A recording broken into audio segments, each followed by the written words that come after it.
Good morning everyone, welcome to GK today. तो आज से जीके टुडे प्लेटफॉर्म पर आपको एक नई सीरीज़ देखने को मिलेगी।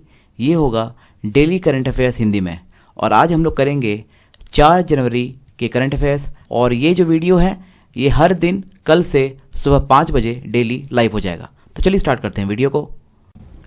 तो सबसे पहले हम लोग बात करेंगे ऐसे 3 देशों के बारे में जहाँ पे भारत अपने 3 नए मिशन को खोलने जा रहा है। एक है यूरोप का एस्टोनिया, दूसरा है दक्षिण अमेरिका का पैराग्वे और तीसरा है उत्तरी अमेरिका का डोमिनिकन गणराज्य। यह 3 राज्य ऐसे होंगे जहां पे 2021 में भारत के 3 नए मिशन खोले जाएंगे। यह कदम राजनीतिक संबंधों को मजबूत करना होगा और द्विपक्षीय व्यापार और निवेश को बढ़ावा देना होगा। मतलब कि इन देशों में भारतीय मिशनों के खुलने से भारत के कूटनीतिक पदचिन्ह का विस्तार करने, राजनीतिक संबंधों को गहरा करने, द्विपक्षीय व्यापार, निवेश और आर्थिक जुड़ावों को सक्षम बनाने, लोगों से लोगों के बीच संपर्क को मजबूत करने, मंच के लिए बहुपक्षीय राजनीतिक संपर्क बढ़ाने और भारत के लिए समर्थन बढ़ाने में ये काम करेगा। और एस्टोनिया से याद रखिएगा कि यह उत्तर यूरोप में स्थित एक देश है और एस्टोनिया जो है यह एक बाल्टिक राज्य है, बाल्टिक स्टेट है। अगर आपसे पूछा जाए कि कौन कौन से कंट्रीज़ बाल्टिक स्टेट्स के अंदर आते हैं, तो ऐसे 3 कंट्रीज़ हैं जिन्हें बाल्टिक राज्य से जाना जाता है। एक है आपका एस्टोनिया, दूसरा है लतीविया और तीसरा है लिथुएनिया। तो एक हो गया एस्टोनिया, दूसरा है लतीविया और तीसरा है लिथुएनिया। इन्हें बाल्टिक राज्य कहते हैं क्योंकि ये तीनों जो कंट्रीज़ हैं ये बाल्टिक सी से घिरे हुए हैं और कुछ और कंडीशंस के कारण इन्हें बाल्टिक राज्य कहा जाता है। तो अब बात करते हैं आकाश मिसाइल के बारे में। प्रधानमंत्री नरेंद्र मोदी की अध्यक्षता में केंद्रीय मंत्रिमंडल ने हाल ही में मित्र देशों को इस मिसाइल प्रणाली की बिक्री को मंजूरी दे दी है। रक्षा मंत्री, विदेश मंत्री और राष्ट्रीय सुरक्षा सलाहकार के साथ सैन्य उपकरणों के निर्यात के लिए त्वरित मंजूरी के लिए एक उच्च शक्ति वाला पैनल भी स्थापित किया गया है। और याद रखिएगा कि भारत सरकार ने 2024 तक 5 बिलियन अमेरिकी डॉलर के रक्षा निर्यात मतलब कि डिफेंस एक्सपोर्ट्स का टारगेट रखा है। और आपको ये भी ध्यान में रखना है कि ये जो आकाश मिसाइल है इसका जो रेंज है, इसका जो मारक क्षमता है वो है 25 किलोमीटर। और ये किस तरह की मिसाइल है? ये है surface to air missile. Surface to air missile मतलब कि सतह से हवा में मारने वाली यह मिसाइल है, आकाश मिसाइल। अब हम लोग बात करेंगे अमेरिका की स्पेस एजेंसी नासा के बारे में। अमेरिका की अंतरिक्ष एजेंसी नासा मतलब कि national aeronautics and space administration ने घोषणा की है कि उसने 2 सूर्य अन्वेषण हेलियोफिजिक्स मिशनों को मंजूरी दी है। इन मिशनों के तहत शोधकर्ता सूर्य का अध्ययन कर सकेंगे। इन मिशनों में नासा के नेतृत्व वाला इलेक्ट्रोजैट जी-मैन इमेजिंग एक्सप्लोरर मिशन और जापान की तरफ से नेतृत्व करने वाला extreme ultraviolet high throughput spectroscopic telescope epsilon mission launch किया गया है। तो जापान की तरफ से जो मिशन है, इन मिशन को भी ध्यान में रखिएगा। इस मिशन का नाम है EUVST और जापान की स्पेस एजेंसी को हम लोग कहते हैं जक्सा। जिस तरह US की स्पेस एजेंसी है नासा, उसी तरह जापान की स्पेस एजेंसी है जक्सा। तो अब हम लोग बात करते हैं फर्स्ट जनरेशन इथेनॉल के बारे में। अभी हाल ही में केंद्रीय मंत्रिमंडल ने 1 जनरेशन इथेनॉल का उत्पादन करने के लिए देश में इथेनॉल आसवन क्षमता को बढ़ाने के लिए एक संशोधित योजना को मंजूरी दी है। 1G इथेनॉल खाद्य बीजों, गुड़, गन्ना, चुकंदर, शोरगम इत्यादि से निर्मित होता है, जबकि 2G जैव ईंधन में गैर खाद्य तिलहन कृषि अवशेष का उपयोग किया जाता है। 3G जैव ईंधन औद्योगिक अपशिष्ट, नगर पालिका ठोस अपशिष्ट का उपयोग करता है। तो अगर आपसे पूछा जाए कि किस प्रकार के इथेनॉल को गुड़, गन्ना, चुकंदर, शोरगम और खाद्य तेल के बीज से बनाया जाता है, तो उसका आंसर होगा 1G इथेनॉल। अभी हाल ही में विदेश मंत्रालय ने भारतीय डायस्पोरा मतलब कि भारतीय प्रवासी से जुड़ने के लिए एक एप्लीकेशन लॉन्च किया है जिसका नाम है ग्लोबल प्रवासीय रिश्ता। विदेश मंत्रालय ने हाल ही में दुनिया भर में प्रवासी भारतीयों से जुड़ने के लिए एक ग्लोबल प्रवासी रिश्ता पोर्टल और एप्लीकेशन लॉन्च की है। इस एप्लीकेशन और पोर्टल का जो उद्देश्य है वो विदेश मंत्रालय, भारतीय मिशनों और प्रवासी भारतीयों के बीच 3 तरफा संचार करना है, जबकि ऐप का उपयोग प्रवासी भारतीयों द्वारा किया जाएगा, जबकि इस पोर्टल का जो उपयोग है वो मिशनों के द्वारा किया जाएगा। और आप लोग प्रवासी दिवस याद रखिएगा कि भारत में हम लोग प्रवासी भारतीय दिवस ये मनाते हैं हर साल 9 जनवरी को। और 9 जनवरी को ही भारतीय प्रवासी दिवस क्यों मनाया जाता है? क्योंकि इसी दिन महात्मा गांधी जो हैं वो साउथ अफ्रीका से लौटे थे। कब? 9 जनवरी 1915 को। इस बात को ध्यान में रखिएगा। अब हम लोग बात करेंगे सहायक एनजी के बारे में। यह क्या है और ये खबरों में अभी क्यों था? देखिए, भारतीय नौसेना के साथ रक्षा अनुसंधान और विकास संगठन मतलब कि DRDO, defence research and development organisation ने सहायक एनजी का सफल परीक्षण किया है। अब ये सहायक एनजी है क्या? यह देश का पहला स्वदेशी रूप से डिजाइन और विकसित हवाई ड्रॉपेबल कंटेनर है। यह कंटेनर 50 किलो तक का पेलोड ले सकता है और भारी विमान से भी गिराया जा सकता है। इसे DRDO की 2 प्रयोगशालाओं और एक निजी कंपनी एवेंटल द्वारा डिजाइन और विकसित किया गया है। और याद रखिएगा कि जो इंडियन नेवी डे है वो हर साल 4 दिसंबर को मनाया जाता है। 4 दिसंबर को मनाया जाता है। और जो अभी सेना प्रमुख हैं, जो नौसेना प्रमुख हैं, उनका नाम है एडमायरल करमबीर सिंह। अब हम लोग बात करेंगे नागालैंड राज्य के बारे में। अभी हाल ही में गृह मंत्रालय ने नागालैंड को 6 और महीनों के लिए अशांत क्षेत्र घोषित कर दिया गया है। गृह मंत्रालय की हालिया अधिसूचना के अनुसार नागालैंड राज्य को 6 और महीनों के लिए अशांत क्षेत्र घोषित कर दिया गया है। सशस्त्र बल विशेष अधिकार अधिनियम मतलब कि arm forces special power act Nagaland में कई दशकों से लागू है और इस कदम के साथ राज्य में इस अधिनियम को 6 और महीनों के लिए जारी रखा जाएगा। और नागालैंड से याद रखिएगा कि यहाँ पे बहुत फेमस फेस्टिवल होता है, वो है हॉर्नबिल फेस्टिवल। यहाँ के जो CM हैं उनका नाम है नेफ्यू रियो और यहाँ की जो ऑफिशियल लैंग्वेज है, कई बार एग्जाम में पूछ लिया जाता है, वो है इंग्लिश। तो इस बात को ध्यान में रखिएगा। चलिए अब बात करते हैं उमंग एप्लीकेशन के बारे में।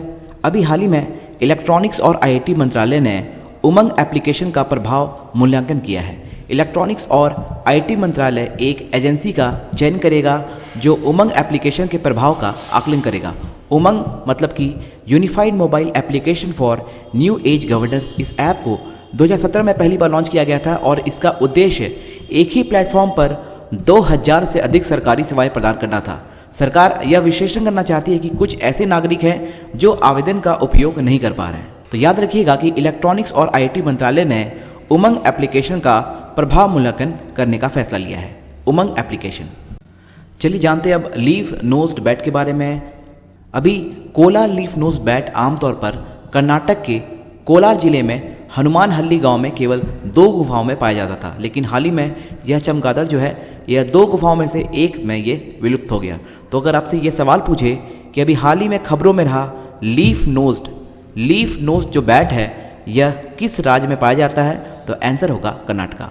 और कर्नाटका से ध्यान रखिएगा कि यहाँ पे 2 बहुत फेमस डैम हैं, एक है अलमाटी डैम और दूसरा है कृष्ण राज सागर डैम। जो अलमाटी डैम है ये कृष्णा नदी के किनारे स्थित है और जो कृष्ण राज सागर जो डैम है ये कावेरी नदी के किनारे स्थित है।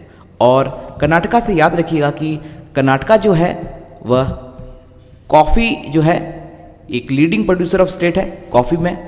कर्नाटका ने एक रिसेंटली एक योजना को लॉन्च की है, उसका नाम है नेकारा सम्मान योजना।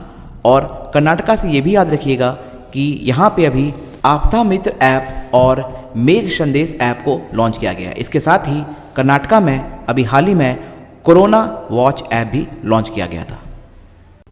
चलिए अब बात करते हैं लुइस हैमिल्टन के बारे में। अभी हाल ही में यूके ने ऑनर सूची में लुइस हैमिल्टन को नाइटहुड से सम्मानित किया है। रेसिंग ड्राइवर लुइस हैमिल्टन को यूनाइटेड किंगडम के पारंपरिक नए साल के सम्मान सूची में नाइट का खिताब मिला है, मतलब कि नाइटहुड का खिताब मिला है। ये यूके की बहुत ही प्रतिष्ठित अवार्ड है। लुइस हैमिल्टन ने इस साल महान रेसर माइकल शूमाकर द्वारा बनाए गए 7 फॉर्मूला 1 मतलब कि 7 F1 चैंपियनशिप का विश्व खिताब की रिकॉर्ड की बराबरी की है। तो याद रखिएगा लुइस हैमिल्टन जो है इन्हें यूके की तरफ से सम्मान सूची में नाइटहुड का खिताब मिला है। लुइस हैमिल्टन और ये जो मर्सिडीज़ के ड्राइवर हैं ये ब्रिटेन से ही बिलोंग करते हैं, ब्रिटेन। तो चलिए अब बात करते हैं औद्योगिक गलियारे के बारे में, मतलब कि इंडस्ट्रियल कॉरिडोर के बारे में। आर्थिक मामलों की मंत्रिमंडल समिति ने हाल ही में आंध्र प्रदेश के कृष्णपट्टनम और कर्नाटक के टुमकुर में औद्योगिक गलियारे के नोड्स की मंजूरी दी है। इन नोड्स को चेन्नई बेंगलुरु इंडस्ट्रियल कॉरिडोर के तहत मंजूरी दी गई है। तो दो नोड्स आपको याद रखने हैं, एक है आंध्र प्रदेश का कृष्णपट्टनम और दूसरा है कर्नाटक का टुमकुर।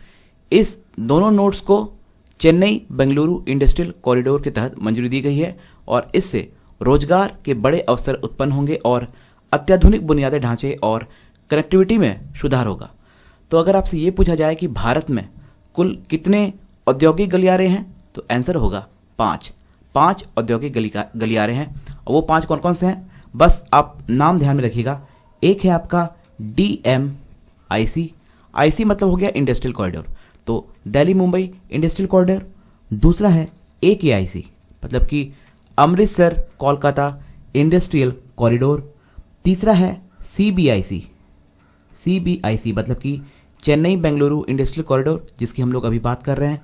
चौथा है आपका ECEC मतलब कि पूर्वी तट आर्थिक गलियारा मतलब कि ईस्ट कोस्ट इकोनॉमिक कॉरिडोर, और इसके साथ वाइजैक चेन्नई औद्योगिक गलियारा मतलब कि VCIC Vizag Chennai industrial corridor. और आखिरी है BMIC मतलब कि बेंगलुरु मुंबई इंडस्ट्रियल कॉरिडोर। तो ये 5 औद्योगिक गलियारे हैं भारत के अंदर।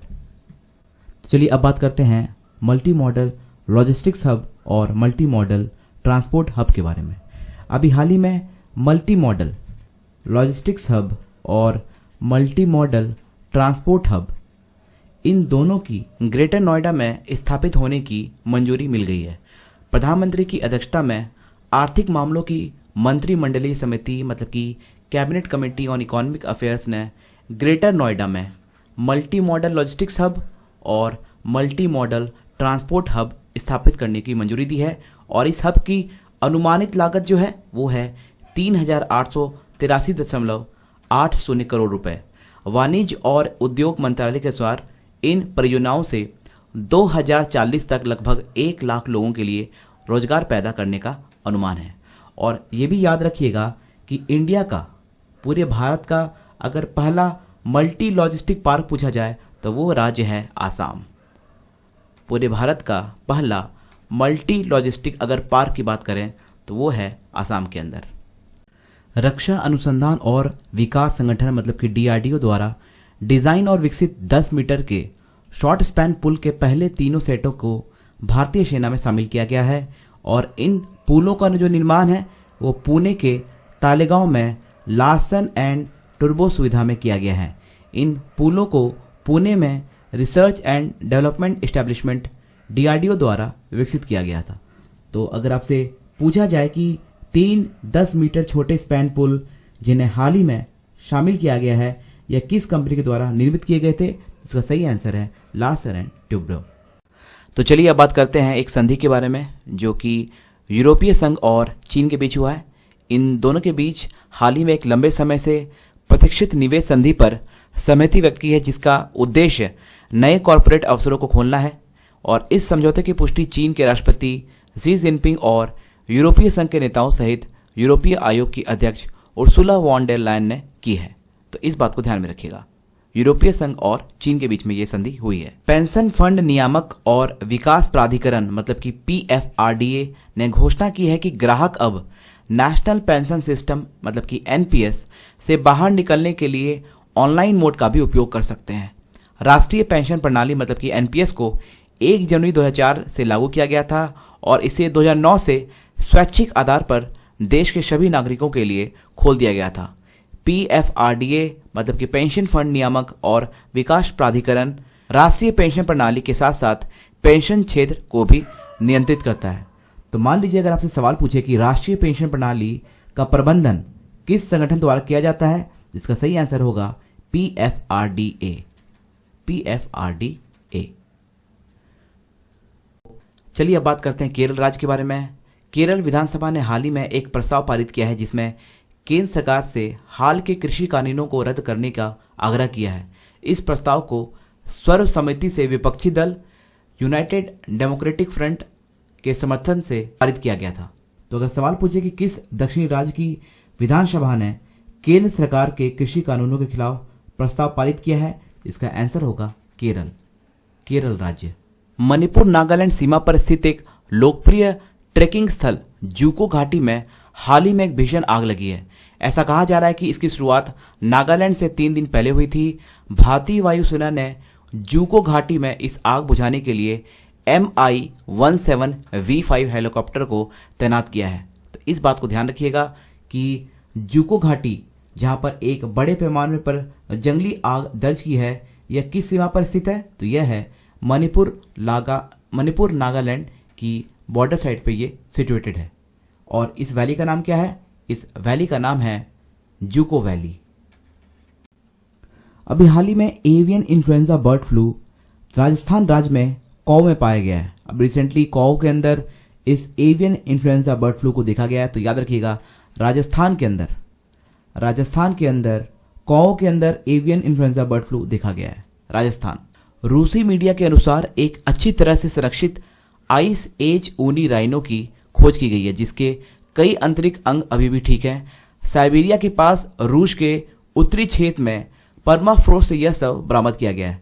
यह आज तक पाए जाने वाला हिम युग के जानवरों के सर्वश्रेष्ठ सुरक्षित नमूनों में से एक है। वैज्ञानिकों के अनुसार ये जो शव है, ये तकरीबन 20,000 से 50,000 साल पुराना होने का अनुमान लगाया गया है। तो 20,000 साल पुराना एक सुरक्षित हिम युग का गेंडा किस देश में पाया गया है? तो ये पाया गया है रशिया के अंदर, रशिया। CSIR और NIIST मतलब कि national institute for interdisciplinary science and technology ने सिंगल यूज प्लास्टिक के लिए एक वैकल्पिक तकनीक की खोज की है। NIIST के वैज्ञानिकों ने कृषि अवशेषों और बायो प्रोडक्ट से बायोडिग्रेडेबल कटलरी बनाने के लिए एक तकनीक विकसित की है। तो याद रखिएगा कि CSIR और NIIST जिसने सिंगल यूज प्लास्टिक के लिए एक वैकल्पिक तकनीक की खोज की है, यह केरल राज्य में स्थित है, केरल राज्य में स्थित है। तो चलिए, अगर आपने इस पूरे वीडियो को ध्यानपूर्वक देखा है तो इन कुछ क्वेश्चंस को सॉल्व कीजिए। केंद्रीय मंत्रिमंडल ने भारत की किस मिसाइल प्रणाली के निर्यात को मंजूरी दे दी है? आकाश, नाग, पृथ्वी या फिर अमोघ। दूसरा सवाल है, गृह मंत्रालय ने किस राज्य को 6 और महीनों के लिए अशांत क्षेत्र घोषित किया है? असम, नागालैंड, मिजोरम या फिर मणिपुर। हाल ही में खबरों में रहा लीफ नोज्ड बैट किस राज्य में पाया जाता है? केरल, कर्नाटक, बिहार या फिर पश्चिम बंगाल। चौथा सवाल है, कृष्णपट्टनम और तुमकुर में 2 औद्योगिक गलियारे नोड्स किस औद्योगिक गलियारे के तहत स्वीकृत किए गए हैं? Amritsar Kolkata industrial corridor, Bengaluru Mumbai industrial corridor, Chennai Bengaluru industrial corridor या फिर वाइजैक चेन्नई इंडस्ट्रियल कॉरिडोर। और आपका आखिरी सवाल है कि यूके ऑनर सूची में किस खिलाड़ी को नाइटहुड से सम्मानित किया गया है? वैन रूनी, लुइस हैमिल्टन, रॉरी मैकलोरो या फिर एंडी मरे। तो ये थे आज के करंट अफेयर्स। मिलते हैं आपसे कल। Thank you for watching. Have a nice day.